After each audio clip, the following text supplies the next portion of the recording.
August 1, 2081. Before sunrise, a Korean sailor, standing on the deck of a Yuan transport ship, looked west and saw what thousands of men around him had been staring at for weeks.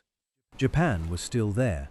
The coastline of Kyushu lay dark against the horizon, close enough to see, close enough to reach, and yet somehow still beyond their grasp. Around him stretched one of the largest invasion fleets assembled anywhere in the medieval world. Hundreds upon hundreds of ships crowded the sea. Horses shifted below deck. Officers moved between vessels carrying messages. Sailors adjusted rigging as the wind changed. Soldiers from Mongolia, Korea, and China waited for orders that never seemed to come. They had crossed the sea to conquer Japan, but after weeks of effort, they still had no secure foothold on the island.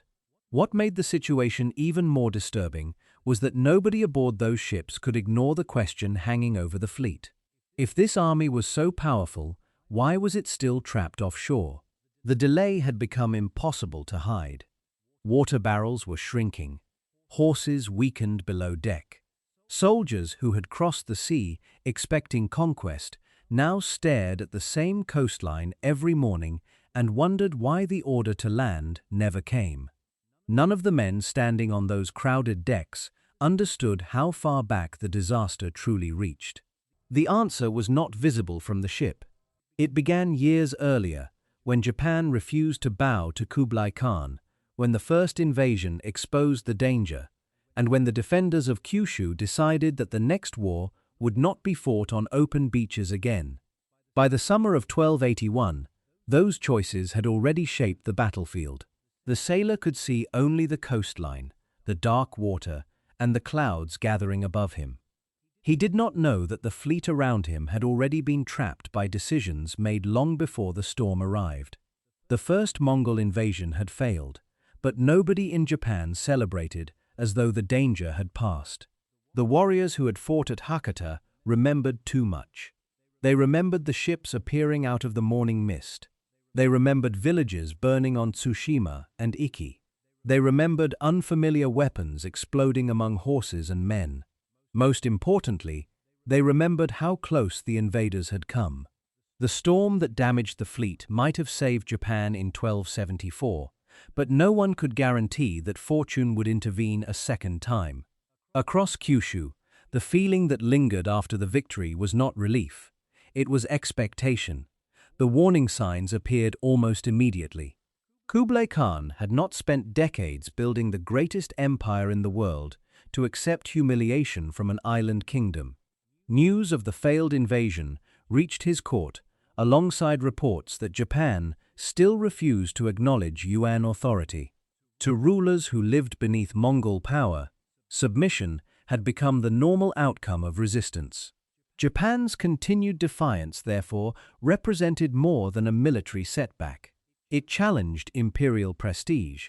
If a distant island could refuse the Great Khan without consequence, others might begin wondering whether Mongol power truly had limits.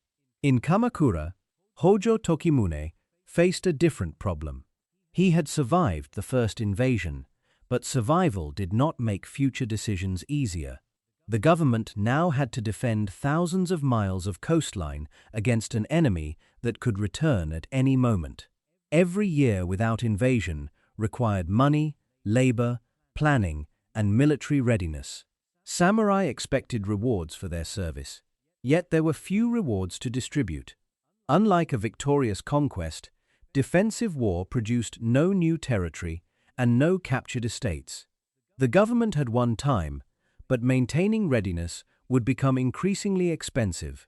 Along Hakata Bay, construction crews began work on a project unlike anything Japan had attempted before. Stone was hauled from quarries. Laborers worked section by section along the shoreline. Day after day, the coastline changed. What had once been open beach slowly became a defensive barrier. The wall did not need to stop every landing. It only needed to buy time.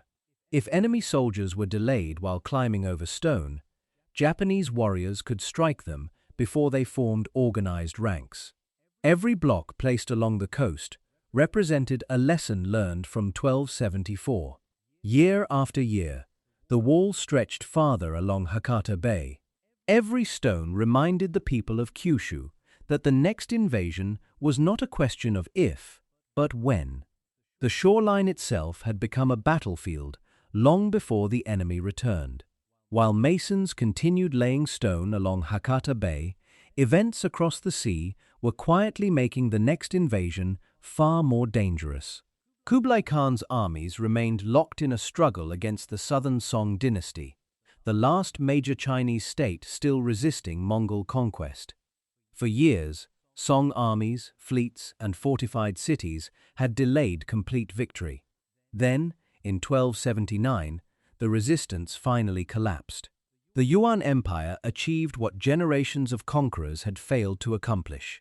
China was unified under foreign rule. The victory changed everything, because when the southern Song fell, Kublai inherited far more than territory. He gained ports, shipyards, sailors, engineers, merchants, and maritime expertise accumulated over centuries. The first invasion of Japan had relied heavily on Korean resources. The second invasion could draw upon the wealth of both Korea and China. Suddenly, the empire possessed the means to build a fleet far larger than anything used in 1274. Orders spread through coastal provinces. Shipyards filled with workers. Timber disappeared from nearby forests. Officials demanded labor, supplies, crews, and transport animals. The first invasion had relied heavily on Korea. The second could draw on Korea and the newly conquered resources of southern China. Every new vessel moved Kublai Khan one step closer to revenge. Not everyone drawn into the campaign shared Kublai's ambition. Korea supplied ships, sailors, soldiers, and labor under Yuan pressure. Former Song territories supplied men who had once resisted the Mongols and now served inside the Yuan military system. On paper, this showed the empire's strength. In practice, it created a huge force divided by language, background, loyalty, and command. Back in Japan, the years passed beneath a cloud of uncertainty. Every report from the continent attracted attention. Merchants carried rumors between ports. Officials collected intelligence. Warriors remained ready. Nobody knew exactly when the invasion would come, only that it remained likely. As seasons passed without attack, the waiting itself became exhausting. A generation of young samurai grew into adulthood, hearing stories about the first invasion and preparing for the second. Then the envoys returned. Once again, representatives of Kublai Khan arrived demanding submission, and once again their message left Japan with only two choices: accept subordinate status or prepare for war. Tokimune's response was even more dramatic than before.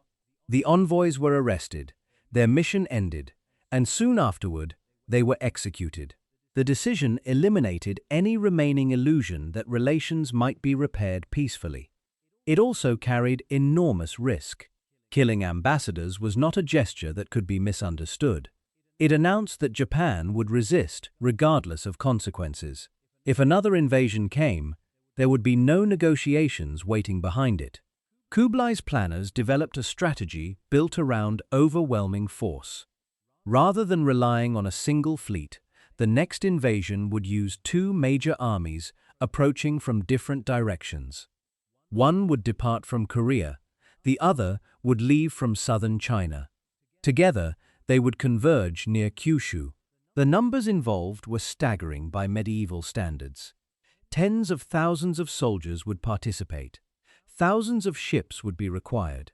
The operation demanded coordination across vast distances. On maps inside Yuan headquarters, the concept appeared straightforward. The Eastern Route Army would strike through the familiar invasion corridor. The Southern Route Army would follow from newly conquered Chinese territory.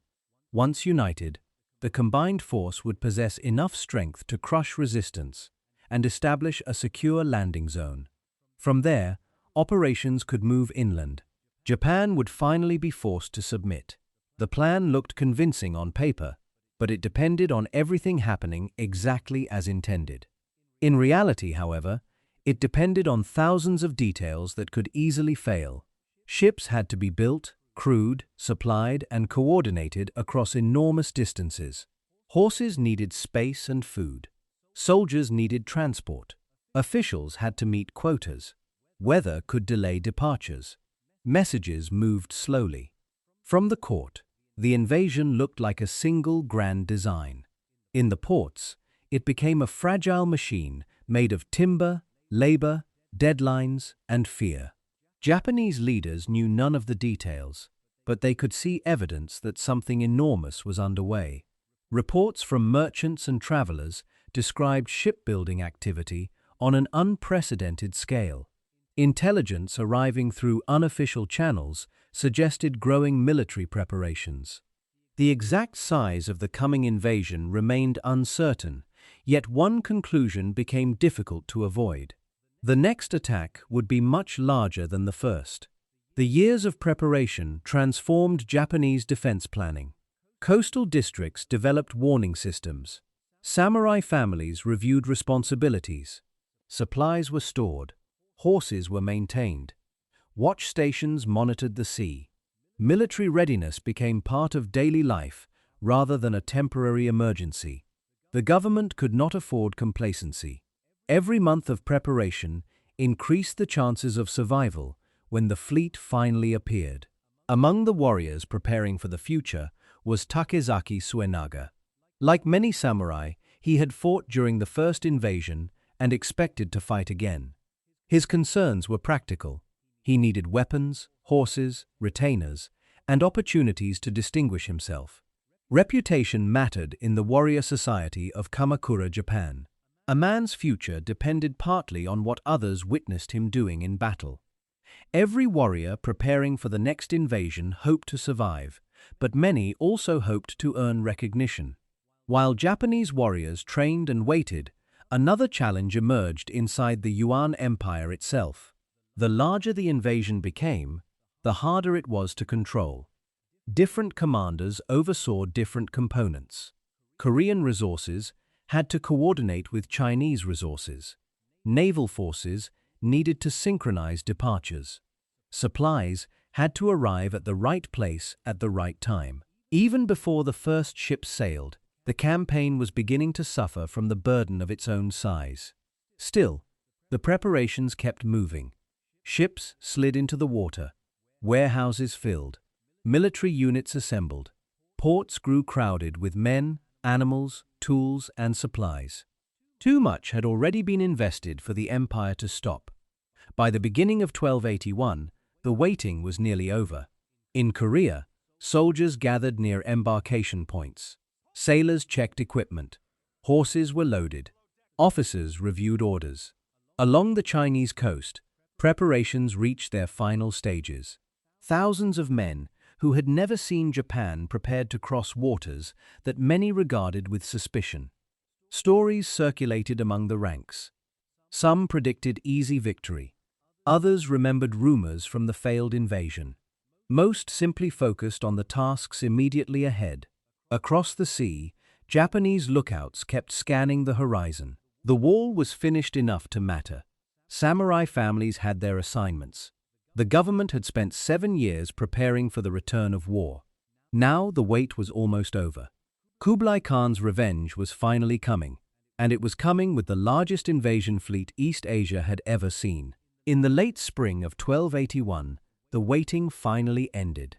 Along the southern coast of Korea, harbors that had spent years building, repairing, and supplying ships suddenly came alive with movement. Sailors hauled equipment aboard vessels. Officers checked rosters. Horses were led onto transports. Supply crates disappeared into crowded holds. Thousands of men who had never seen Japan prepared to cross a stretch of water that many already feared. The invasion existed for years as plans, reports, and orders. Now it became reality. Once the fleet left harbor, events would no longer belong entirely to emperors and officials. They would belong to weather, geography, luck, and the decisions of men far from home. For the soldiers packed aboard the Eastern Route Army, the voyage began with confidence. They represented the first wave of a campaign larger than anything attempted against Japan before. Behind them stood the resources of Korea and the Yuan Empire. Somewhere to the south, an even larger force was preparing to sail from former Song territory. The commanders understood their role. They were not expected to conquer Japan alone. Their mission was to move through the familiar invasion route, secure forward positions, and prepare the way for the arrival of the Southern Route Army. If everything unfolded according to plan, the two forces would unite near Kyushu and overwhelm Japanese resistance through sheer scale. The first signs of the invasion appeared where Japanese leaders expected them. Tsushima stood directly in the path between Korea and Kyushu. 7 years earlier, the island had suffered terribly during the first invasion. Its people had rebuilt as best they could, but they understood what their position on the map meant. When lookouts reported sails approaching from the west, few doubted their identity. The Mongols had returned. This time, the island had more warning than before. But warning alone could not solve the problem. The defenders still faced a force far larger than anything they could field. Local warriors gathered. Families sought shelter. Messengers prepared to carry news eastward. Then the ships arrived. Once again, the invasion passed over Tsushima like a storm. Fighting erupted across the island. Resistance was fierce but brief. The defenders lacked the numbers needed to stop an imperial army moving toward a much larger objective. Within days, Tsushima had fallen. The same pattern soon reached Iki Island. News of Tsushima's fate arrived before the fleet itself, leaving the defenders with enough time to understand what was coming, but not enough time to prevent it. Warriors prepared positions. Villagers moved valuables. Lookouts watched the sea. Then the ships appeared on the horizon. Once again, the invaders landed. Once again, local resistance collapsed beneath superior numbers. Every success pushed the invasion closer to Kyushu and spread fear across western Japan. The reports reaching Hakata Bay were alarming, but not surprising. Japanese leaders had always expected the frontier islands to suffer first. The true test would come on Kyushu itself. As messengers arrived carrying news from Tsushima and Iki, preparations intensified. Warriors moved toward assigned positions. Horses were assembled. Supplies were distributed. The stone wall stretching along Hakata Bay became the focus of the entire defensive effort. Everything built over the previous 7 years was about to be tested. For Takezaki Suenaga and thousands of other samurai, the arrival of the invasion brought a strange combination of fear and relief. Fear, because the enemy fleet was larger than anything seen before. Relief, because years of waiting were finally over. The uncertainty that had dominated life since 1274 disappeared. The Mongols were here. The time for preparation had ended. The time for action had begun. When the Eastern Route Army finally approached northern Kyushu, its commanders expected resistance. What they did not expect was how dramatically the battlefield had changed. As ships moved toward Hakata Bay, the coastline looked different from the one described in reports from the first invasion. Long stretches of stone now lined key landing areas. Behind those defenses stood organized groups of warriors waiting for the fleet's arrival. The beaches that had once offered relatively open access no longer existed in the same form. The wall immediately complicated every invasion plan. Landing troops from ships is difficult even under ideal circumstances. Men must leave vessels, cross shallow water, organize themselves, protect equipment, and maintain momentum. Every minute spent vulnerable near the shoreline increases the chance of disaster. The Japanese defenses transformed that vulnerable phase into the entire battle. Any soldier reaching the beach now faced a prepared obstacle before he could even begin advancing inland. The first probing attacks revealed the problem. UN troops could still reach shore in some locations, but turning those landings into stable positions proved far more difficult than expected. Defenders waited behind stone barriers, ready to attack soldiers as they emerged from the water. Archers targeted exposed troops. Mounted samurai moved rapidly to threaten sections of the coastline. Instead of facing scattered resistance, the invaders encountered a defense specifically designed to stop amphibious operations. For a brief moment, it seemed the invasion might finally be gaining momentum. A group of Yuan soldiers managed to scramble over part of the stone barrier after repeated assaults. Fighting erupted on the inland side of the wall as samurai rushed toward the breach.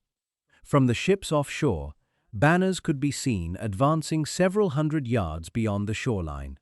Officers believed the long-awaited breakthrough had finally come. The success lasted only a short time. Japanese reinforcements arrived from neighboring sectors before additional Yuan troops could cross the beach in sufficient numbers. Isolated from the main force and surrounded on unfamiliar ground, the attackers were gradually forced back toward the sea. Some reached their boats, many did not. By sunset, the wall remained in Japanese hands. Far away, Kublai Khan could not see any of this clearly. Reports reaching his court would speak of movement, resistance, delay, and preparations for the larger fleet still to come. But no messenger could make him feel the frustration building offshore. The campaign that looked overwhelming on paper was already being reshaped by stone walls, local water, and commanders forced to solve problems the imperial plan had underestimated. The failed breakthrough demonstrated a painful reality. Reaching the beach was no longer enough. Every landing now required immediate reinforcement, and every delay gave the defenders time to destroy isolated groups before they could establish a foothold. For Japanese commanders, the wall accomplished exactly what it was intended to do. It bought time. Every delay prevented the invaders from exploiting their numerical superiority. A fleet carrying tens of thousands of soldiers could not use its full strength if only small groups reached shore at any given moment. The enormous size of the invasion suddenly became less important than the narrow strips of beach where fighting actually occurred. The Eastern Route commanders quickly recognized that a direct breakthrough at Hakata would not be easy. Continuing to throw troops against prepared defenses risked wasting manpower before the larger Southern Route army arrived. Yet remaining offshore created dangers of its own. Supplies were finite. Horses deteriorated in cramped conditions. Soldiers became restless. The longer the fleet remained at sea, the greater the strain on discipline and logistics. The decision was made to seek alternatives. Rather than committing entirely to a frontal assault, elements of the fleet began operating around nearby islands and coastal areas. Commanders searched for weaker points. Scouts examined potential landing locations. Smaller operations tested Japanese reactions.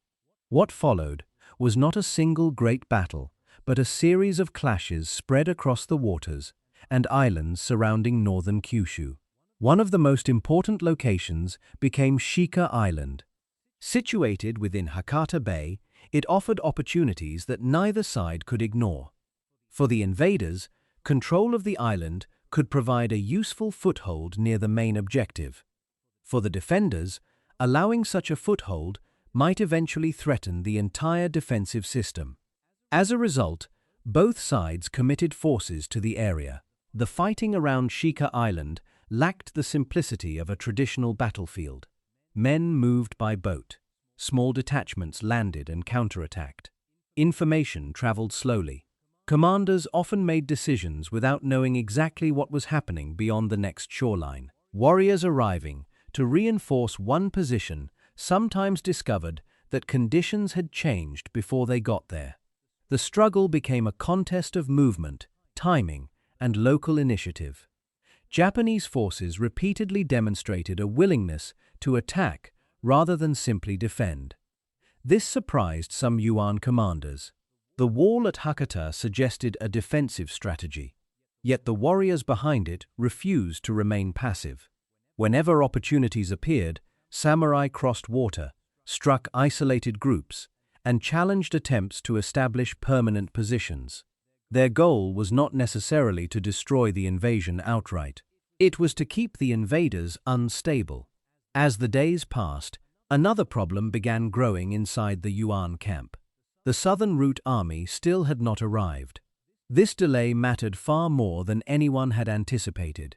The entire invasion plan depended on coordination between two massive forces. The Eastern Route Army was not supposed to face prolonged operations alone. It was supposed to join with the larger fleet and create overwhelming pressure. Every day without that reinforcement weakened the original strategy. The men aboard the ships felt the consequences first. Supplies remained adequate, but consumption never stopped. Water had to be managed carefully. Food stores gradually shrank. Horses required constant attention.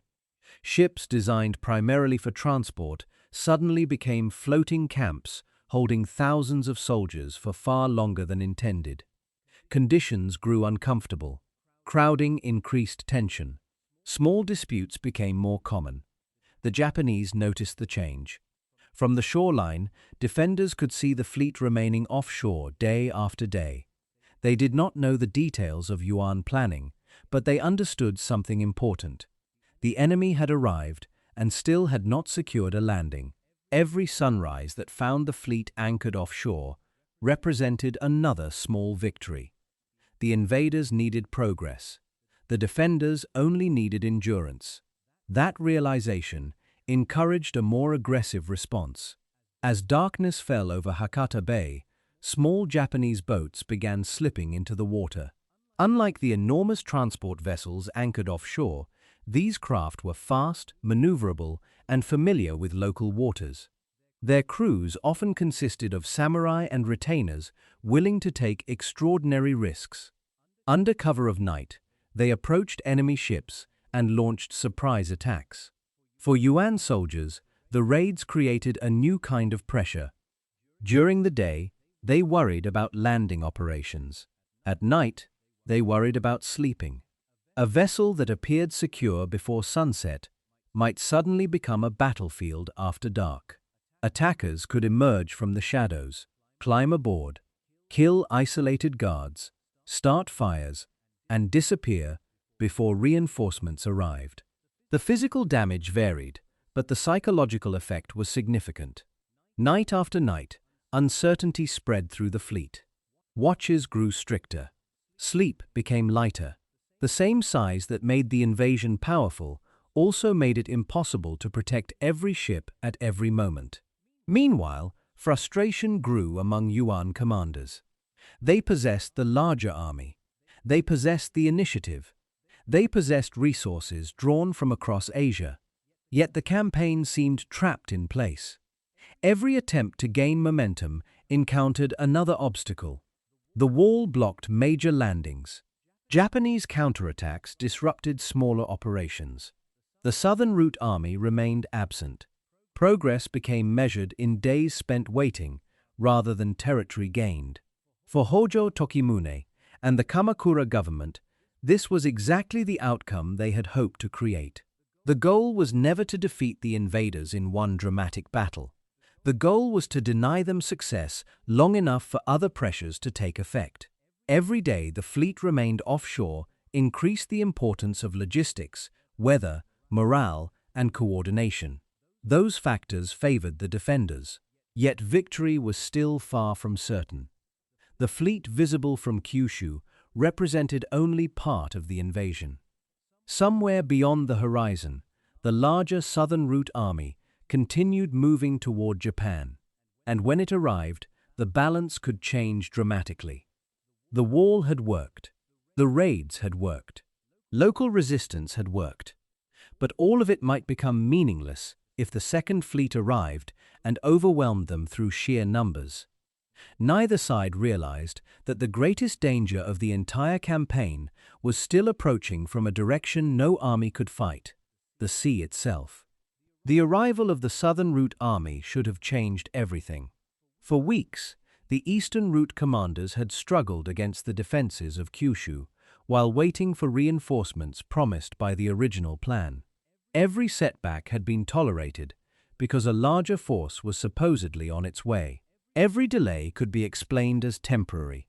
Every failed landing could be justified by the expectation that overwhelming numbers would eventually solve the problem. Then, in the summer of 1281, sails finally appeared on the southern horizon. Ship after ship emerged from the distance, until the sea itself seemed crowded with masts. Men aboard the eastern route vessels watched with relief.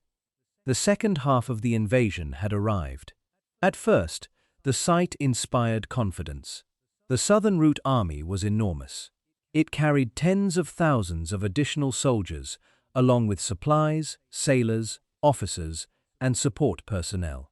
Some of the ships had come from former Song ports that only recently belonged to the Yuan Empire. Others carried men who had spent years fighting against the Mongols before finding themselves absorbed into Kublai Khan's military machine. Seen from the shoreline of Kyushu, the combined fleet looked almost impossible to resist. The sea that had already seemed crowded now appeared filled with an empire. Japanese lookouts watching from the coast understood immediately that the threat had increased. Reports moved inland. Messengers rode toward local commanders. Additional warriors gathered near likely landing sites. Yet the reaction inside Japanese defensive positions was not panic. The arrival of the Second Fleet changed the scale of the danger, but it did not change the central fact of the campaign. The invaders still lacked a secure foothold on land. They remained ships carrying armies rather than armies holding territory. That distinction mattered more than numbers. Every additional soldier required food. Every horse required water. Every vessel required anchorage. Every commander required communication. A fleet becomes harder to manage as it grows. Messages take longer to travel.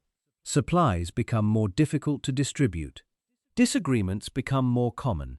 The very size that made the invasion impressive also made it fragile. For the men aboard the ships, those problems became increasingly personal. Conditions had already been difficult during the weeks spent waiting offshore. Now, they became worse. Crowded vessels held more soldiers than originally intended. Water had to be rationed carefully. Food remained available, but nobody knew how much longer it would need to last. Horses suffered from confinement. Sailors worked constantly to maintain vessels that had already spent long periods at sea. Tempers shortened. Illness spread more easily in cramped conditions. A Chinese infantryman serving in the Southern Route Army may never have seen Japan before arriving off Kyushu.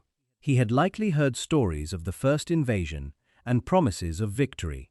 Instead, he found himself sleeping aboard a crowded transport ship while watching another fleet that had already spent weeks accomplishing very little. Every morning revealed the same coastline. Every evening ended with the same unanswered question: when would the invasion actually begin? The frustration was not limited to ordinary soldiers. Yuan commanders faced mounting pressure from reality. Their original strategy depended on speed and concentration of force. They were supposed to unite, establish a landing zone, and push inland before the defenders could adapt. Instead, they had spent precious time gathering offshore while Japanese resistance continued. Every day delayed the campaign further from its ideal schedule. Every day increased dependence on logistics and weather. The Japanese recognized this vulnerability and refused to give the invaders relief. The night raids continued. Small boats left the shore after dark. Their crews knew the local waters. They knew where ships tended to anchor. They understood that a giant fleet could never fully protect itself. Sometimes the attackers boarded enemy vessels. Sometimes they fired arrows. Sometimes they set fires or killed isolated guards. Even when the physical damage was limited, the psychological effect remained powerful. The raids reminded the invaders that nowhere near Kyushu felt safe. For Takezaki Suenaga and other samurai participating in these operations, the attacks carried extraordinary risk. Boarding an enemy ship at night meant entering an environment where numerical superiority often favored the defenders. Escape could become impossible if reinforcements arrived too quickly. Yet the raids continued because they served a larger purpose. They kept the Yuan forces off balance. They prevented the fleet from resting. They transformed every night into a potential battlefield. One account associated with Suenaga describes him joining attacks against enemy ships and seeking opportunities to distinguish himself before witnesses. Such actions reflected the values of the samurai world. Courage mattered, but recognition mattered too. Warriors needed others to see what they had done. The invasion therefore became a contest not only between armies, but also between individual ambitions. Every successful raid brought honor. Every failed raid risked death. As July turned into August, the campaign began entering a dangerous phase. The combined Yuan fleet was now larger than ever, but its position was becoming less secure. The defenders still controlled the coastline. Hakata remained inaccessible. Smaller operations had failed to produce decisive results. The wall continued doing its job. Instead of advancing inland, the invaders found themselves trapped in an increasingly uncomfortable holding pattern. The geography of northern Kyushu amplified the problem. The coastline offered limited opportunities for a massive amphibious landing. Many areas favored defenders familiar with local terrain. The Japanese had spent years preparing specific locations for resistance. Any successful invasion required coordination, timing, and momentum. Yet the longer the fleet remained offshore, the harder those requirements became to achieve. Inside the Yuan command structure, disagreements likely intensified. Large military operations almost always generate competing opinions. Some commanders favored aggressive action. Others preferred caution. Some believed opportunities still existed near Hakata. Others argued for operations elsewhere. Every proposal carried risks. Every delay created new difficulties. The challenge facing the commanders was no longer simply how to conquer Japan. It was how to prevent the campaign from slowly unraveling. Ordinary soldiers rarely understood the details of these debates, but they felt the consequences. Orders changed, plans shifted, rumors circulated. Men speculated about future movements. Stories spread through the fleet faster than official information. One day brought reports of a coming assault. The next brought news of further delays. Confidence gradually gave way to uncertainty. Meanwhile, the defenders gained strength from every passing day. Japanese commanders could point toward the fleet and demonstrate that the strategy was working. The wall had not been breached. The enemy remained offshore. The raids continued. Reinforcements arrived where needed. Although nobody could guarantee victory, the basic logic of the defense appeared sound. The invaders had come expecting to impose their will quickly. Instead, they had become prisoners of time. By now, the mood inside both camps had begun to change. At the beginning of the invasion, the Yuan forces carried momentum. They had crossed the sea. They had captured Tsushima and Iki. They possessed numerical superiority. Japanese defenders expected danger. Weeks later, the situation looked different. The defenders still feared the possibility of a breakthrough, but they had evidence that resistance could work. The invaders still possessed enormous strength, but they lacked evidence that victory was near. This reversal mattered because morale influences decisions. Armies that expect success tolerate hardship more easily. Armies that begin doubting success interpret every hardship differently. A shortage of water feels worse. A failed operation feels more significant.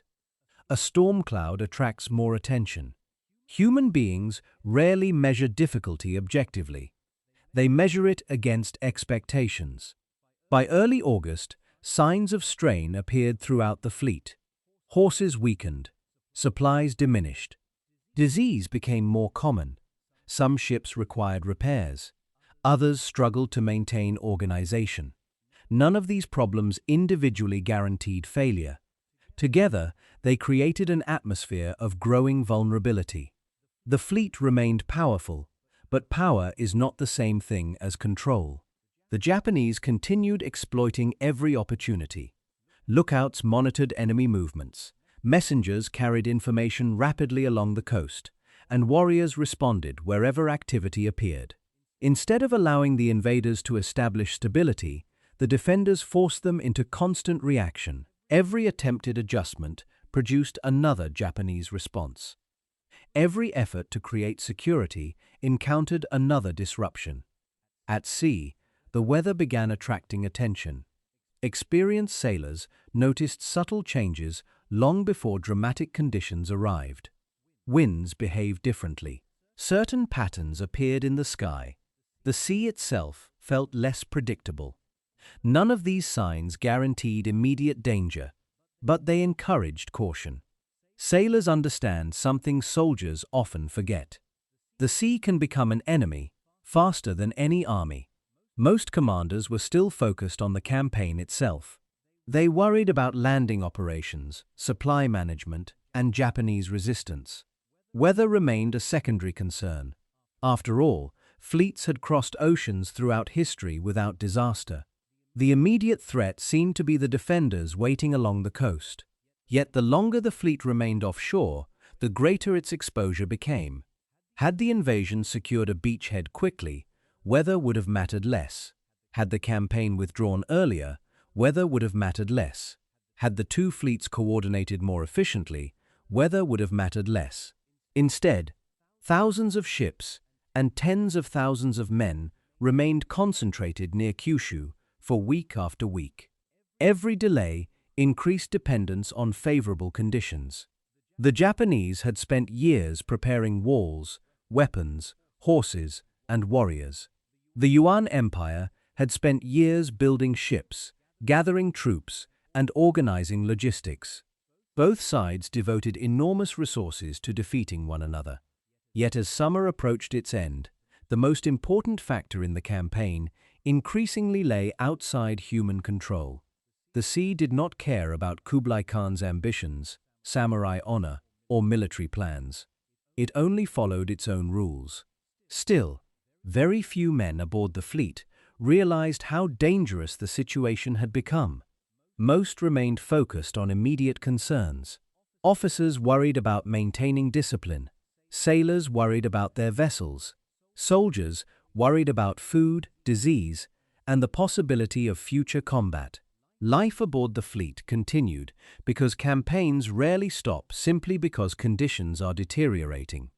Then the first truly alarming reports began spreading among experienced mariners.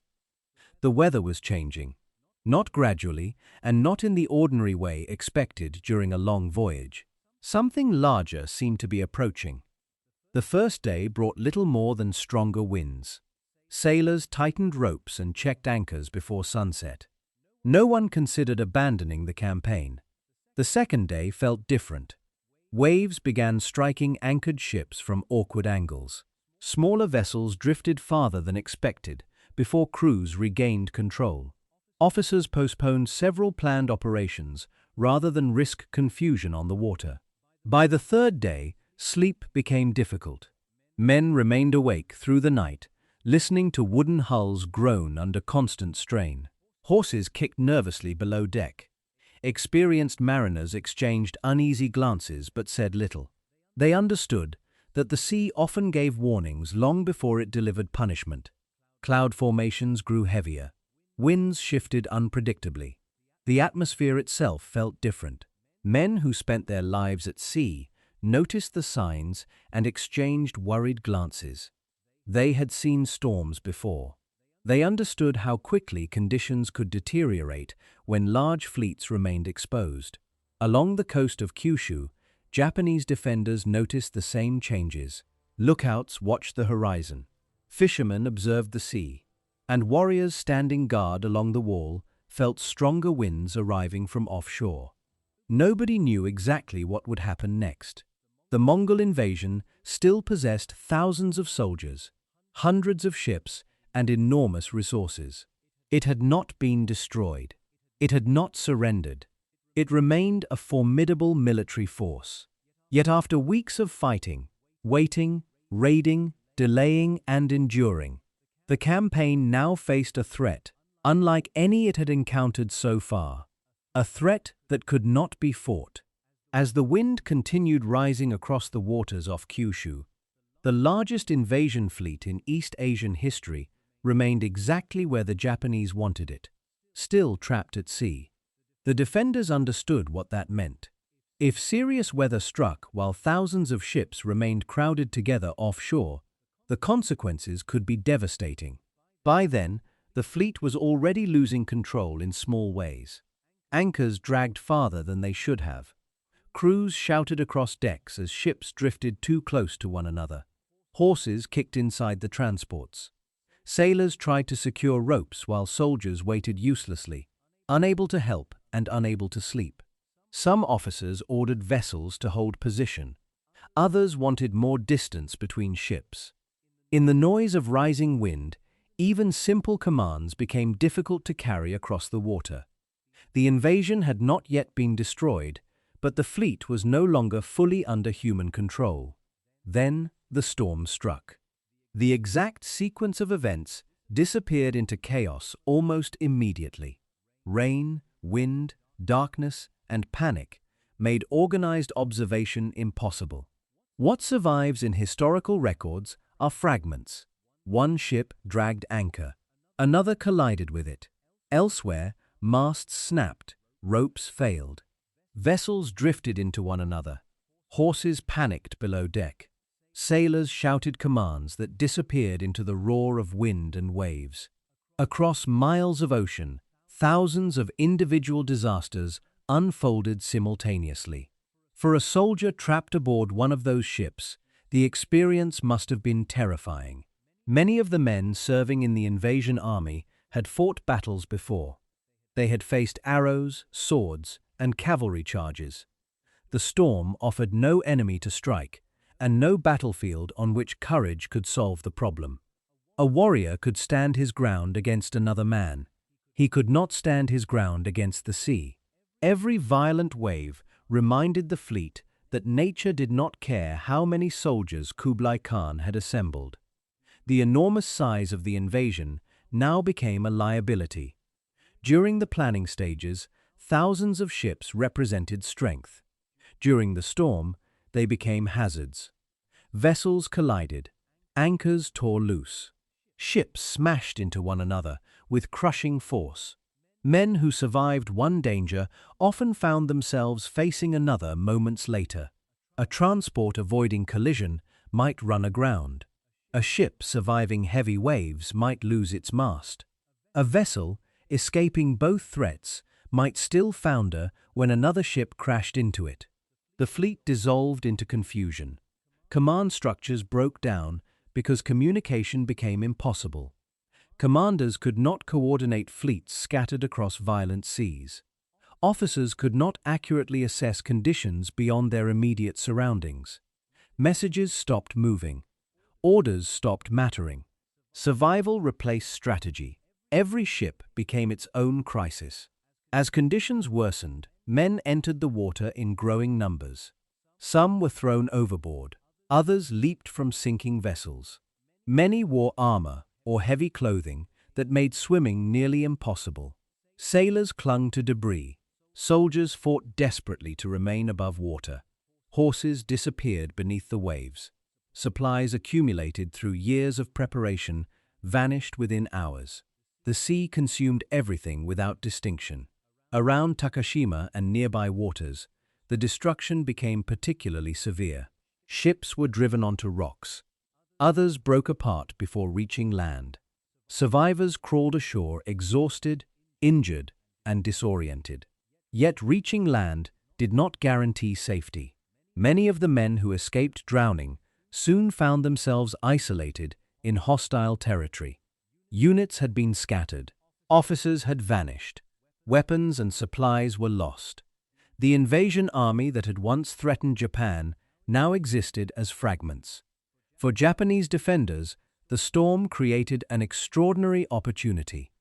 Weeks earlier, defeating the invasion through direct military force had seemed almost impossible. Now nature had transformed the situation. Groups of survivors appeared along coastlines and islands without support, organization, or reliable communication. Local warriors moved quickly, patrols searched beaches, samurai gathered retainers and hunted scattered enemy detachments before they could regroup. The fighting that followed lacked the grandeur of major battles, but it carried enormous consequences. Individual groups of survivors attempted to resist. Some surrendered. Others fought until overwhelmed. Many never had the opportunity to make a choice. They encountered Japanese warriors soon after reaching shore. Exhausted by storms and deprived of supplies, they stood little chance. The destruction continued for days. As weather gradually improved, the scale of the disaster became impossible to ignore. Wreckage floated across wide stretches of water. Broken ships littered coastlines. Bodies washed ashore. Survivors wandered through unfamiliar terrain, searching for food, shelter, or allies. The greatest invasion fleet ever sent against Japan had effectively ceased to exist. News traveled slowly but relentlessly. Reports moved through Kyushu, messengers carried information toward Kamakura, and witnesses described the destruction. Each new account confirmed what many initially struggled to believe. The invasion had failed. Not merely stalled, not merely delayed, failed. For Hojo Tokimune, the news represented the end of a threat that had dominated much of his political life. For years, he had prepared for another invasion. He had invested resources in defenses. He had risked war by rejecting submission and executing envoys. Every major decision carried uncertainty. Had the invasion succeeded, history might have judged those choices harshly. Instead, Japan remained unconquered. Yet victory did not arrive as a single dramatic announcement. It emerged gradually from reports, confirmations, and observations. One commander reported wrecked ships. Another described captured survivors. Patrols encountered fewer organized enemy groups. Eventually, the pattern became undeniable. The fleet was gone. Far away in the Yuan Empire, the consequences unfolded differently. Kublai Khan had invested enormous resources into the campaign. The invasion drew upon Korea, former Song territories, shipyards, labor forces, military units, and administrative networks spread across East Asia. Years of preparation disappeared beneath the waves. The losses extended beyond ships and soldiers. The disaster damaged prestige. The emperor, who had conquered vast territories, could not force submission from Japan. The defeat exposed a reality that many contemporaries had overlooked. Mongol power excelled on land. It excelled in campaigns where mobility, logistics, and military organization could be applied across connected territory.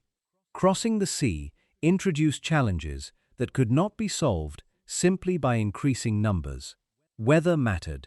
Naval coordination mattered. Landing operations mattered. Geography mattered. Japan forced the empire into a form of warfare where its traditional advantages became less decisive. The consequences spread into Korea as well. Goryeo had supplied ships, sailors, laborers, and resources throughout the campaign. Forests had been cut. Ports had been mobilized. Communities had borne the burden of imperial demands. The failure of the invasion did not erase those costs. Many of the losses suffered during the disaster fell heavily upon Korean participants who had little influence over the decisions that created the war. In Japan, the victory soon became associated with a powerful idea. Later generations would remember the storms of 1274 and 1281 as divine winds or kamikaze. The concept carried obvious appeal. An island kingdom facing the largest empire in the world had survived twice. The timing of the storms seemed miraculous. The story reinforced a sense that Japan enjoyed special protection. Yet focusing only on the storm misses the real story. The wall at Hakata was built by men. The night raids were planned by men. The fleet remained offshore because of human decisions. By the time the wind arrived, the invasion had already been placed exactly where nature could destroy it. Japanese leaders spent years preparing for another invasion. They studied the first campaign, they changed the coastline, they strengthened defenses, they developed strategies specifically designed to prevent a rapid landing. Those actions did not destroy the fleet directly, but they placed the invasion in a vulnerable position when the storm arrived. For men like Takezaki Suenaga, victory brought its own frustrations. Samurai had fought, risked their lives, and spent personal resources defending Japan. Many expected rewards. In earlier wars, successful campaigns often produced land, wealth, or opportunities for advancement. Defensive victories worked differently. Japan had preserved what it already possessed. There were no conquered provinces to distribute. No enemy estates suddenly became available. Suenaga's later efforts to document and prove his service reveal how complicated victory could be. Warriors wanted recognition. Governments wanted loyalty. Yet the resources needed to satisfy every participant simply did not exist. The invasion ended, but arguments about reward continued long afterward. Over time, those tensions contributed to larger problems inside the Kamakura system. The government had succeeded militarily, yet maintaining loyalty became increasingly difficult. Victory strengthened Japan's security while exposing weaknesses in its political structure. The contradiction would matter in later generations. Kublai Khan possessed resources beyond anything available to Japan. He commanded vast territories, enormous populations, and military forces that had conquered much of Asia. Yet none of those advantages guaranteed success. Armies still needed places to land. Fleets still needed favorable conditions. Commanders still needed time, coordination, and luck. In the end, Japan did not defeat the invasion through one dramatic battlefield victory. No single charge broke the Mongol army, no great general destroyed the fleet, and no decisive battle settled the campaign in a single afternoon. Instead, the defenders won through a chain of decisions stretching back years. They learned from defeat. They prepared for return. They changed the battlefield before the enemy arrived.